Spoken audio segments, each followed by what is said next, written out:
I know. I know everybody was surprised, and it was so unexpected. But welcome to the Talkback with Myles Frost, our very own BSU student. I'm Maggie Francois. I'm actually a professor at BSU. Myles is like my child. Been with him since he was what, Charmaine, I don't know, 6 years old? We've done so much with him, and we're so proud of his journey and also the journey with BSU. Because I remember when I called Charmaine and I said, hey, let's take him to BSU. And you guys poured life into him when he was there. So I appreciate that. We saw the difference with Myles being more active, especially on social media. He was singing more. He was collaborating with some of the students. They would send me the videos. He was doing more movies, so we appreciate your support. And it's just been a great journey doing this. Even the way he was discovered, his mom put a video on YouTube of him when he was in high school, right? And they saw that video. I think he was what, 16, 17, 15? Yes, and he performed, and then next thing you know, they saw the video and he's here. And it's huge, you know, so I just want to say to tell you guys to never give up, keep pushing. Look at Myles as a motivation for you to pursue whatever you want to do in life, especially in the creative, in the art industry. We thank Dr. Bro for supporting the fine arts. She's done so much with us. And even this trip to motivate you. I'm a New Yorker. I grew up on Broadway, so I'm always about taking my students to Broadway to see this world, because it's a whole different world that people don't know about. So explore the industry, because you never know what you can do here, from the tech people, the visual arts, the costume design, the fashion. It's all in one building, and you could be here as well. So I'm going to pass this to Professor T. Wodris so we can kick it off with Myles Frost. All right, thank you, Professor Francois.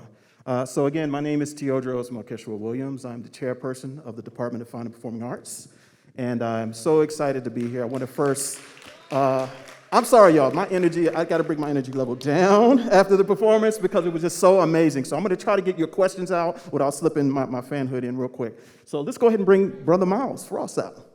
Hey, hey, hey, hey, boo-way! Hey, hey, hey, hey, boo-way! Hey, hey, hey, hey, boo-way!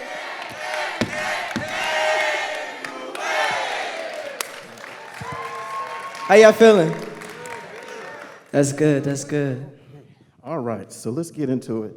So again, I want to first acknowledge President Minter-Bro, our president. Thank you of BSU so much. University. Such a blessing. Such a blessing. Absolutely, Thank you absolutely. so much. And I also want to bring greetings, Myles, on behalf of Dean Georgia Kwok, Dean of College of Arts and Sciences, Provost Carl Goodman as well, and all of the wonderful students, faculty, staff of the Department of Fine and Performing Arts at all of Bowie State University, and the alumni and our guests. So that's number one. So Most this is definitely, BSU Does Broadway. We did Broadway for you, my brother. So Yeah. let's get into it.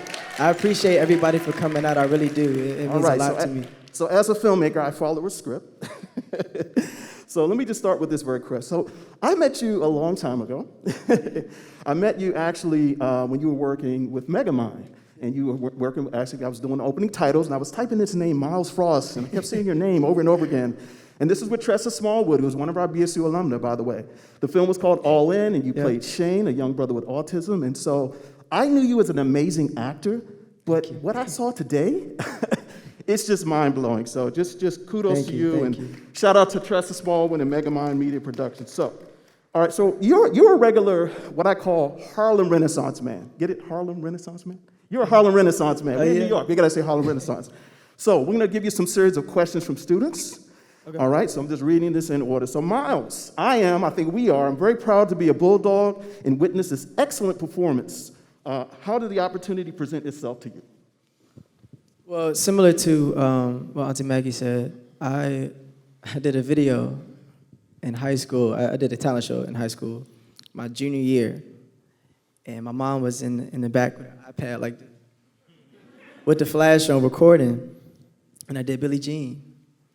And, you know, I was having fun in the moment, not thinking that somebody would view this video and say, call me on this morning of my sister's birthday, which is in May 27th of last year, and say, hey, I typed in your name, and the first thing that popped up was Myles Frost doing Billie Jean.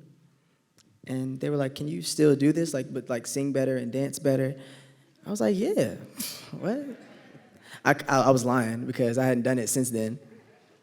But it taught me something, and that is to say yes to your future self. You know what I'm saying? Even if you can't do it in that moment, don't deprive yourself of the opportunity because of what you feel in the moment. Say, I can get there, so let me say yes now. Because if I was honest, I wouldn't be here. So, you know, don't honest your way out of an opportunity. But yeah, I got the call, and the first thing that comes to my mind is like, oh, I got to do Michael Jackson, so I need to practice because they want a video like yesterday. So I called my manager, Easy. I was like, hey, how soon can you get me in the studio? Like, I need to be there tonight. He said, all right, well, the earliest I can get you is tomorrow at 8 o'clock. So I was in the studio from 8 o'clock in the morning till 6:30 in the afternoon. I didn't even eat that day, just working on Michael Jackson material, remembering things, looking at what I did, seeing how I could tweak what I did, looking at Michael Jackson's Motown 25 performance and seeing the things that he did, seeing the things that he wanted to fix. Because Michael actually cried after that, which a lot of people don't know. He cried after that performance because he was upset. He wanted to do his toe stand longer. You know, he wanted his backslide to be smoother. You know, so I wanted to fix those things as well in my audition. So when they compared it, they're like, oh, okay. I see what this is. And then got the audition, and the rest is kind of history. Yes, it is. Yes, it is. Thank you. So, next question. Michael Jackson's creative progress is intriguing and utterly amazing beyond his lifetime. While researching Michael for this role and transforming into him for the purposes of this Broadway play, were there any specific eras of Michael's career and method of creating that you gravitated towards, or anything that resonated with you the most?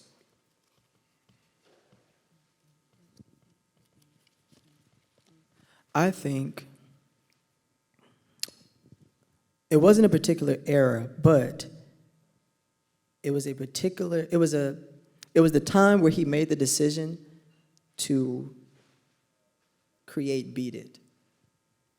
And I say that because if you compare Off the Wall, which is, you know, disco, boogie, you know, to the Thriller album, which is not really, this is a whole different side of Mike. Everybody was like, oh, Mike is like, okay, you know, had this rock star kind of vibe to him. So, you know, and he didn't want to make Beat It at first. You know, Quincy had to be like, Mike, do this song. Trust me, just this is the one. And it was understanding to be open, being open to change is what I was very interested in when it came to Michael, because after that moment, he was able to sustain being Michael Jackson up until he passed. There was never a dull moment. He was always looking for ways to be better. He was always looking for things that he can incorporate that nobody's ever thought of. And you can't do that unless you allow yourself the space and the opportunity to grow. You know. Okay, thank you, thank you. So Myles, thank you for that. How do you prepare for everything is a question. Being on Broadway, the attention, the hustle, the bustle during rehearsals, etc. How do you prepare? Practice. Practice, practice, practice. And then practice some more. And then realize that what you were doing was not even enough. And then practice some more after that. What I mean by that is there's these two guys. Their names are Rich and Tone Talawega. They're like my mentors. They danced with Michael from the History Tour all the way up until he passed. They were like this with Mike. When I got the role doing what I knew. So I didn't get trained beforehand when I got the role. But once I got it, I spent 3 weeks in LA with them. First day I walk in, they said, sit down. We just want to have a conversation, just to get to know you. And they said, so like, what's your method of, working? I didn't really understand what that meant. I was like, well, I guess the way I'll put it is, I get there, stretch out or whatever, and, work my way up to 100% and then see how long I can maintain 100%. They looked at each other like, all right. And I didn't understand it at first until they said, let me tell you something. Michael never understood not starting at 100% and then seeing how high you can go. There's no such thing as that. It's when you walk in the door, it's right off the bat. That's why when I come in for Beat It, this is when y'all saw earlier was, it was a rehearsal space. So when I come in like, I say, hello, how you doing? Oh, thank you. Oh, okay. Keep going. I just want to watch. But then once I start, I'm 100 all the way through because that's how Mike was. So that moment made me realize that all the hard work that I thought I had done to get the role was not even half or a quarter of the amount of work I would have to do to keep it and produce what I need to produce on this stage. I realized how much work I had to do. It was surreal. Wonderful. To say the least. Thank you. Oh yeah, give them a round of applause for that. Absolutely. I love these questions because I can tell this is coming from my students who are studying music or theater. This is a very real question. How do you keep your voice strong in between shows?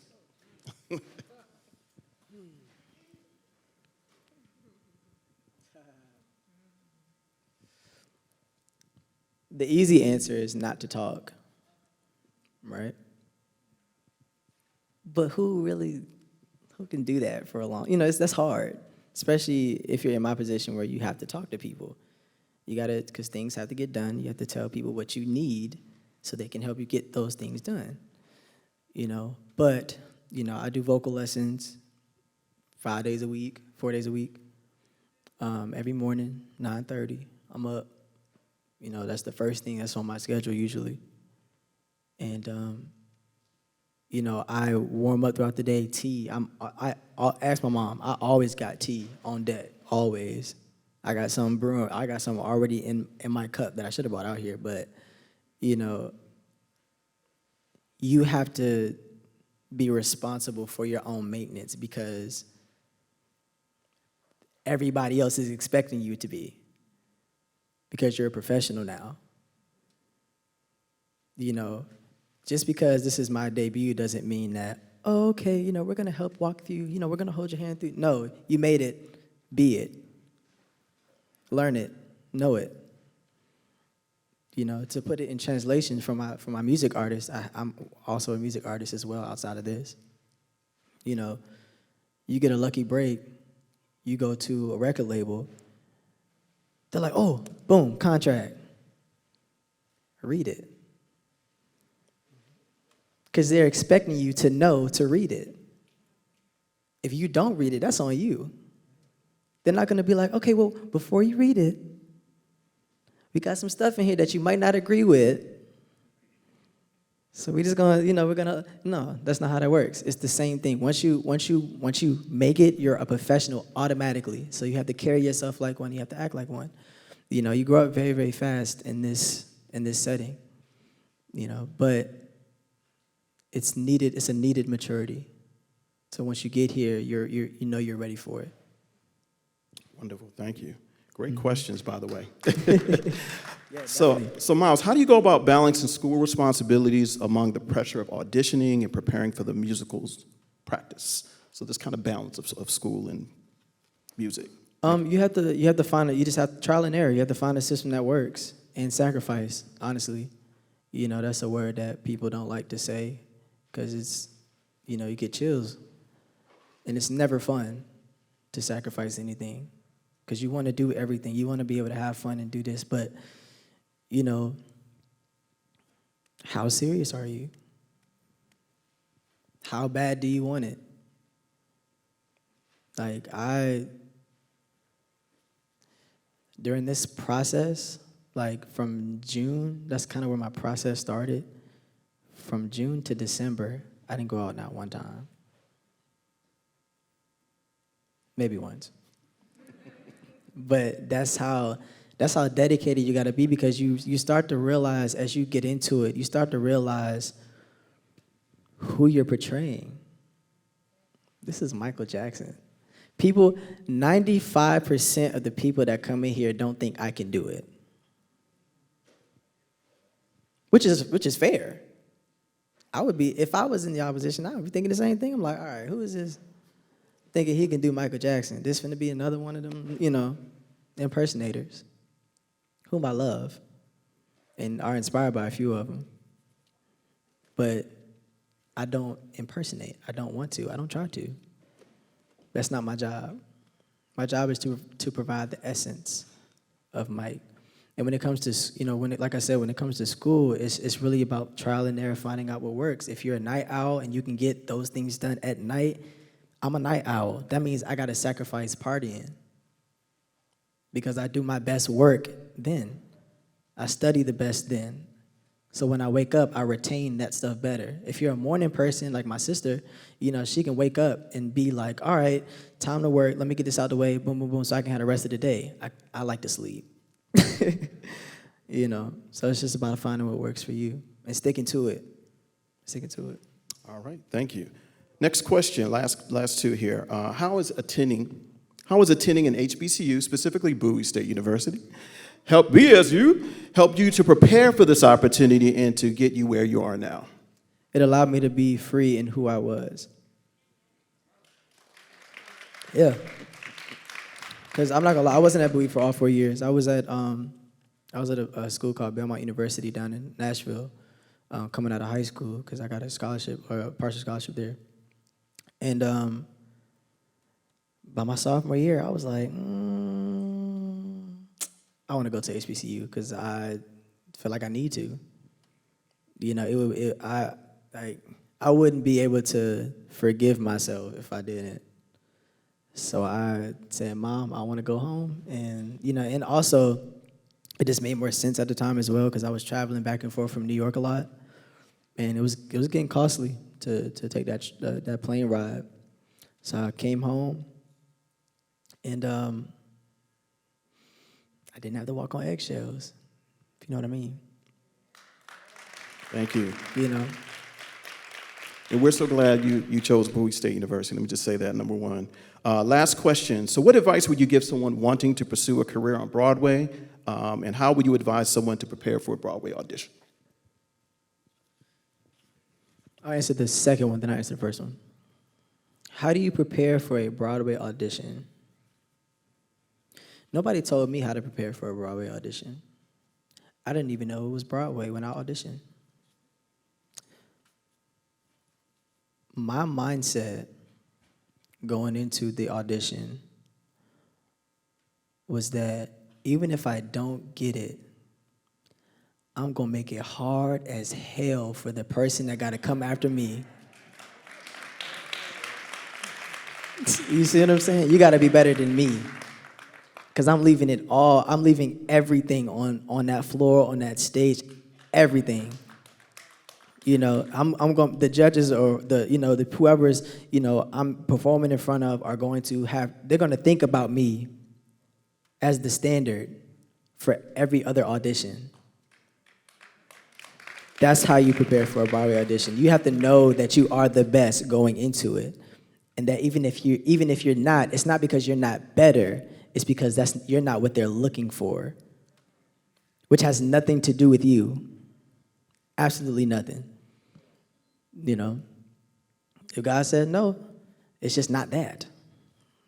It's something else though. And it's gonna be bigger than that. Thank you. So the first one, what was the first part of that question? Oh, just what advice you would give to someone who's preparing for a Broadway audition? That. Sure. It is all in who you know. If you are shy and you don't want to talk to people, then you need to get a friend that isn't shy and likes to talk to people. And that can reach out and be like, hey bro, hey girl, I reached out to so-and-so for you. Talk to this person, you know? And seek out opportunities. Seek them out. The age range that we are in right now is the perfect age to take risks, necessary risks. We don't have kids, most of us. You know what I'm saying?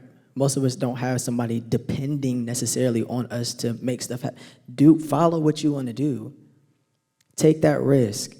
If you want to go to New York for a week, go to New York for a week. Because why not? I mean, don't be sleeping out on the street. Make sure you prepared, got a plan and everything. But, it's okay to take that leap and make connections with the people that you are around, because you never know who people are going to turn out to be. And that's why you got to be nice to people. Thank you. Well said. So we do have a special presentation, and people don't get mad at me, but I have to do this real quick. I must acknowledge your mother, because if it weren't for your mother, you would not be at Bowie State University. So, Mom, can you stand up, please? And can we thank you for bringing us Myles and for all that you do? And then the second lady I must thank is Maggie Francois. Where's Maggie Francois? Professor? Oh, yeah. She's on the sidelines. Anyway, thank you, Professor, there she is, for being a part of bringing Myles here. So, all right, Myles. Thank you. Thank you. We're so proud of you. Your passion, your dedication to the performing arts is inspiring. It's paying a phenomenal job. And basically, this was an electrifying performance. Bravo. Bravo. Thank you. To show our appreciation and acknowledgement, we want to, and all of you here, we want to basically give you a little something. Just a little bulldog love, real quick. have two special people coming out, President Bro. Oh, my gosh. And Rhonda Dallas of Prince George's Arts and Humanities Council. Let me stand over here to the side. Oh, my God. Rhonda Dallas, the CEO and Chief Curator of Prince George's Arts and Humanities Council, and of course, the wonderful Mentor Bro. Okay, I can start reading my script. I can go off the mind now. President Bro of Bowie State University. Want to present you. So let me pass the mic to President Bro. Thank you, Professor Williams. Woo! Thank you so very much. Myles Frost, you are truly amazing. Give him another round of applause. Come on, Bowie State University. Thank you. Oh, my God. Myles, I always start out introducing myself as the very proud 10th president of Bowie State University, the first and oldest HBCU in the state of Maryland. Yes, ma'am. Yes, ma'am. I want to amend a little bit and say I am the very, very, very proud 10th president of Bowie State University on this day. Oh, yeah. Thank you so much for all that you have said tonight and all that you have contributed to your HBCU, Bowie State University. You see out here people, faculty, staff, students, and friends of the university who have been lifting you up each and every day since we heard that you had the role as Michael Jackson here on Broadway. Just know that there are many, many others back on the campus at BSU who are lifting you up and will continue to do that, because that's what our HBCU is about. So another round of applause for our Bulldog. Thank you, thank you. I love BSU. Professor Mercutio Williams, you beat me to it. I, too, need to congratulate Mom. Where are you out there? Give Mom another round of applause. I love you, Mama. Myles, on behalf of the more than 6,300 students at BSU, the faculty, staff, students, and the entire Bowie State University campus community, it is my honor to bestow upon you the Citation of Excellence from BSU. I will read that off in just a moment, but know that it will remain in our archives. A copy will be there throughout perpetuity, in perpetuity, and for all that you have achieved. Yes, a round of applause. Thank you so much. Very quickly, I do want to read. Citation of Excellence. The administration, faculty, staff, and students at Bowie State University celebrate the achievement of Mr. Myles Frost, a junior fine arts music technology major and the first Bowie State University student to perform in a leading role on Broadway. Your stellar, amazing, doesn't say amazing, but I'm adding an amazing. Your stellar portrayal of Michael Jackson in MJ, the musical, extends the legacy of Bulldog excellence to new heights. We offer every good wish for continued success and distinguished achievement. Aminta H. Bro, President of Bowie State University. Congratulations. Thank you so much. Thank you. So proud of you. Congratulations to you. And then, of course, we always have to have some Bowie swag for you. Oh, of course. Wear it in good health with much Bowie pride. swag is Our expensive, bulldog. BSU. I love it. Congratulations. Thank you so much. Wow. I'm so honored and humble. I really am. You do. You do. Thank you. You do. Something that I think is very important for me to say. Have a real reason of why you want to do what you want to do. I said that by 21, I want to have my big break. I've been saying that since I was like 7. Wow. The reason for that is because of my grandma. My grandma's 88, about to be 89 in May. And she was able to come to opening night. Wow. And I worked so hard out of the fear that she would not be able to see me off into my career in her right mind. That's why I do this. That's why I'm here. 2 months before my 22nd birthday is when I got that call. See how God work? Amen. See how God work? Thank you. Well, Myles, we have one other presentation. We have witnessed artistic brilliance, and I'm getting teary-eyed. This is an unprecedented Prince George's Proud moment. And so first, I'd like to say on behalf of the Prince George's Arts and Humanities Council, Board of Directors and staff, and many are here in the audience, we celebrate your artistic excellence.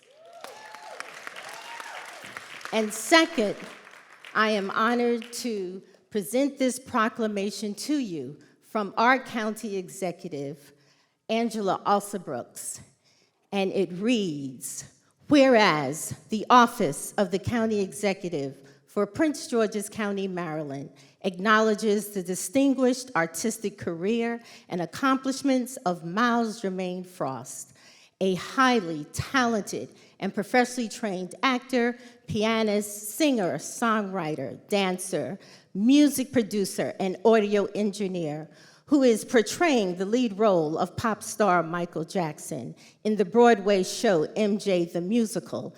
And whereas Myles' passion for theater was sparked in high school after joining the theater club, he landed lead roles in Hairspray, the musical, and Legally Blonde, and a supporting role in Cinderella.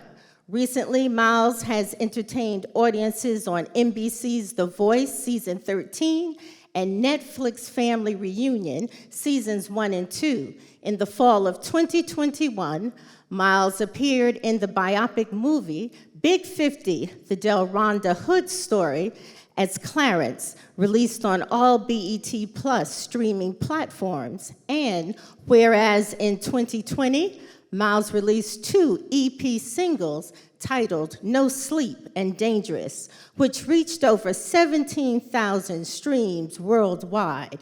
Myles was a supporting actor in the feature film All In, once again, Megamind Media, on BET Network, where he studied and executed the role of an autistic 14-year-old child. And whereas Myles is a native Washingtonian and currently a student at Bowie State University in Prince George's County, majoring in music technology. He is a member of SAG and the Actors Equity Association and has received numerous accolades and awards.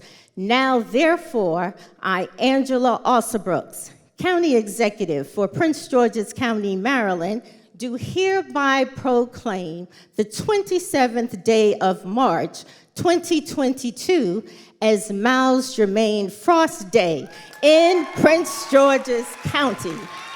Yes. Acknowledging his creative prowess in the arts for the betterment of our community. Further, I encourage all residents to join me in congratulating him on this tremendous artistic accomplishments in Prince George's County, the Washington Metropolitan Region, and beyond. Signed, our County Executive, Angela Alsobrooks. Thank you. I'm so sorry. Thank you so much. Thank you. I'm so honored, and I appreciate it. So we're going to head to Victor so you guys can talk to him and give him a hug. Right. Can we get one last BSU, please? Yes, you. Thank you.